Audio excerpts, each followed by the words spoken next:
Yes बच्चे 10+2 class की organic में वेलकम है। अल्काइल हलाइड्स कर रहे हैं। अल्काइल हलाइड्स में आइडोफॉर्म। लास्ट लेक्चर में आइडोफॉर्म की प्रॉपर्टीज नॉट प्रॉपर्टीज प्रेपरेशन हमने देख ली है।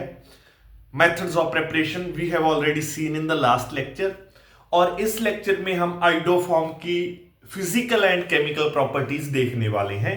सबसे पहले फिजिकल प्रॉपर्टीज की बात कर लेते हैं, फिर केमिकल प्रॉपर्टीज पर अपना फोकस शिफ्ट करेंगे। फिजिकल प्रॉपर्टीज, वैसे बच्चे फिजिकल प्रॉपर्टीज मैंने ऑलरेडी आपको इंट्रोडक्शन में बता दी हैं, वही रिपीट होने वाली हैं, बट जल्दी से फिर भी एक दो नई हैं उसको भी ऐड कर दूंगा मैं। फिजिकल प्रॉपर्टी में सबसे पहला पॉइंट अगर आप देखो तो ये एक पेल येलो कलर का सॉलिड है iodine. It is a pale yellow solid at room temperature.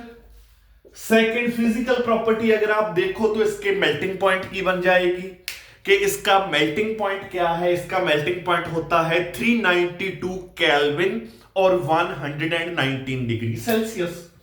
तो सेकंड फिजिकल प्रॉपर्टी बना दो आप मेल्टिंग पॉइंट की, 392 केल्विन और 119 degree Celsius will be it's melting point. Third, इसका ओडर, इसका कैरेक्टरिस्टिक अनप्लीजेंट ओडर होता है। तो ये आप फिजिकल प्रॉपर्टी बना सकते हो कि आइडोफॉर्म का एक कैरेक्टरिस्टिक अनप्लीजेंट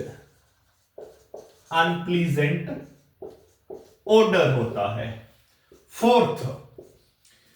फोर्थ में क्या है? फोर्थ में इसकी सॉल्युबिलिटी की बात कर लेते हैं कि आइडोफॉर्म सॉल्युबल है। It is very much soluble in the organic solvents like ethanol और ईथर एटसेट्रा।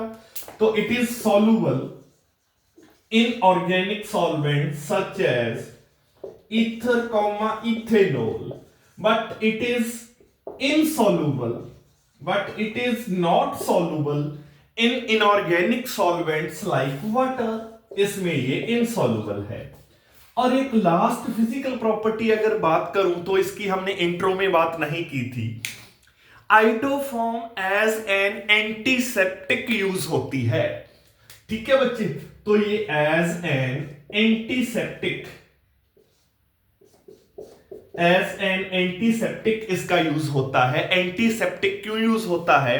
बिकॉज ये डीकंपोज होकर आपको फ्री आयोडीन जनरेट करके देती है। It generates free iodine on decomposition. तो एज एंटीसेप्टिक, एज जर्मीसाइड के माइक्रो ऑर्गेनिजम्स की ग्रोथ को प्रिवेंट करने के लिए ये यूज होती है एज एंटीसेप्टिक। ये इसका एक फिजिकल प्रॉपर्टीज में एडिशन थी जो हमने इंट्रो में नहीं की थी। तो ज्यादा टाइम ना वेस्ट करते हुए अब हम डायरेक्टली केमिकल प्रॉपर्टीज पर आते हैं। Chemical properties of iodoform. Late us start बच्चे। यस बच्चे, तो chemical properties of iodoform start करने जा रही हैं।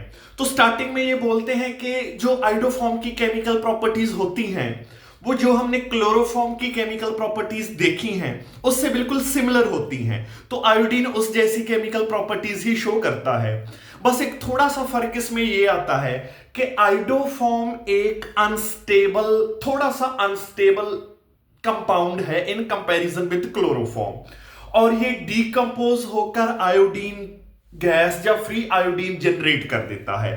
तो ये इसका थोड़ा सा डिफरेंस है कि iodoform is not that much stable as much is chloroform. उसके जितना स्टेबल नहीं है, डीकंपोज हो जाएगा, डीकंपोज होकर फ्री आयोडीन जनरेट करेगा, प्रोड्यूस करेगा, जिसकी वजह से ये एंटीसेप्टिक एजेंट के तौर पर भी यूज किया जाता है। और इसकी जो डीकंपोजिशन है उस डीकंपोजिशन को एयर, मॉइस्चर या लाइट जैसी कंडीशंस इंक्रीज करती हैं, एक्सेलरेट करती हैं इसकी डीकंपोजिशन रिएक्शन को, आयोडीन की फॉर्मेशन को। अगर एयर, मॉइस्चर और लाइट जैसी कंडीशंस भी मौजूद हैं तो वो इसकी डीकंपोजिशन को इंक्रीज करती हैं। अब बच्चे हम chemical properties one by one देख रहे हैं। सबसे पहले केमिकल प्रॉपर्टी हमने करनी है रिडक्शन ऑफ। सबसे पहले chemical property let us see reduction of iodoform.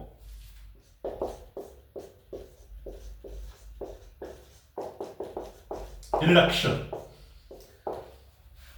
Iodoform को बच्चे रेड फॉस्फोरस और हाइड्रोजन आयोडाइड के द्वारा रिड्यूस कर दिया जाता है और ये रिड्यूस होकर आइडोफॉर्म रिड्यूस होकर मिथाइलिन आयोडाइड में चेंज हो जाती है।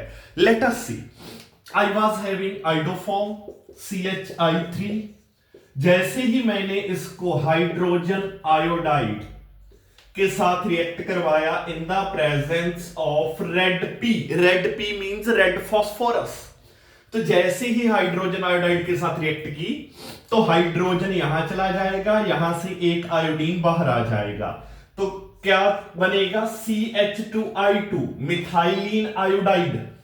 ये मिथाइलिन आयोडाइड नाम का कंपाउंड बनेगा, मिथाइलिन आयोडाइड, और साथ में आयोडीन की फॉर्मेशन हो जाएगी। तो this is it's reduction reaction के आइडोफॉर्म रिड्यूस होकर मिथाइलिन आयोडाइड में चेंज हो जाती है जब इसको हाइड्रोजन आयोडाइड और रेड फॉस्फोरस के साथ ट्रीट करवाया जाता है। सेकंड केमिकल प्रॉपर्टी की तरफ बढ़ रहे हैं बच्चों। Second chemical property is hydrolysis. Let us start. Yes बच्चों, second chemical property is hydrolysis of iodoform. ये बिल्कुल क्लोरोफॉर्म से सिमिलर है। जैसे क्लोरोफॉर्म का हाइड्रोलिसिस करवाकर हम उसको फॉर्मिक एसिड में चेंज कर देते थे, सिमिलरली आइडोफॉर्म का हाइड्रोलिसिस करवाकर भी हम उसको फॉर्मिक एसिड में चेंज कर सकते हैं बच्चों। तो इसके हाइड्रोलिसिस के लिए क्या चाहिए, हमें इसको बॉयल करना है, हमें आइडोफॉर्म को बॉयल करना है विद अल्कोहलिक और aqueous solution of potassium hydroxide.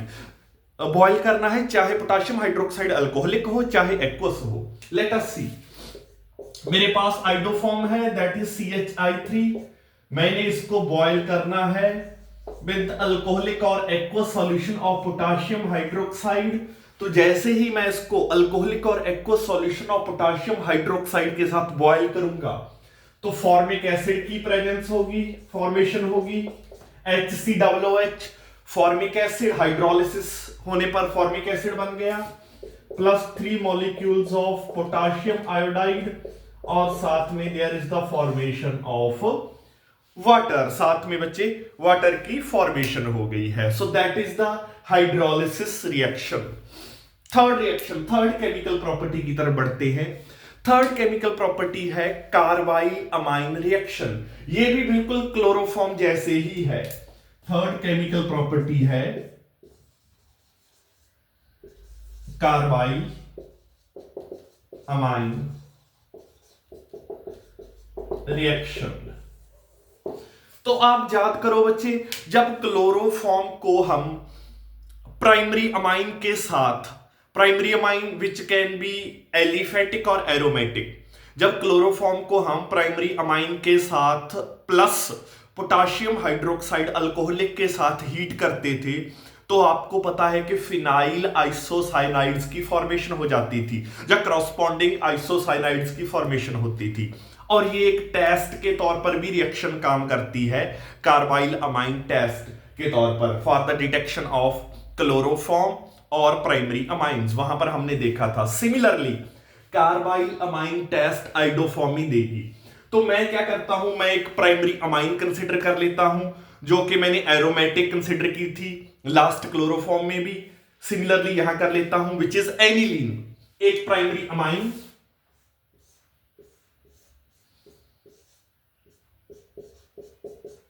Primary amine which is aniline, साथ में आइडोफॉर्म के साथ इसकी रिएक्शन बच्चे, साथ में there will be potassium hydroxide alcoholic, यहां पर अल्कोहलिक है, potassium hydroxide alcoholic.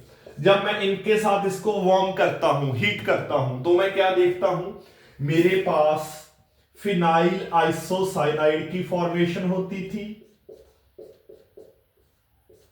Phenyl isocyanide की फॉर्मेशन होती थी, plus there is the formation of 3 molecules of potassium iodide और 3 मॉलिक्यूल्स ऑफ वाटर की फॉर्मेशन हो जाती थी। यस, तो अल्काइल आइसोसाइनाइड बन जाता था, फिनाइल आइसोसाइनाइड बन जाता था, जिसकी एक कैरेक्टरिस्टिक अनप्लीजेंट स्मेल होती है, जिसकी कैरेक्टरिस्टिक अनप्लीजेंट स्मेल से हम किसकी डिटेक्शन कर सकते हैं कि यस जो मेरा रिएक्टेंट्स थे, जो रिएक्टेंट्स का सॉल्यूशन था उसमें प्राइमरी अमाइन थी और उसमें क्लोरोफॉर्म या आइडोफॉर्म थी। इसकी डिटेक्शन के लिए ये यूज की जाती है। तो carbyl amine reaction like chloroform, ये आइडोफॉर्म भी शो करती है। कार्बाइल अमाइन टेस्ट ये आइडोफॉर्म भी शो करती है।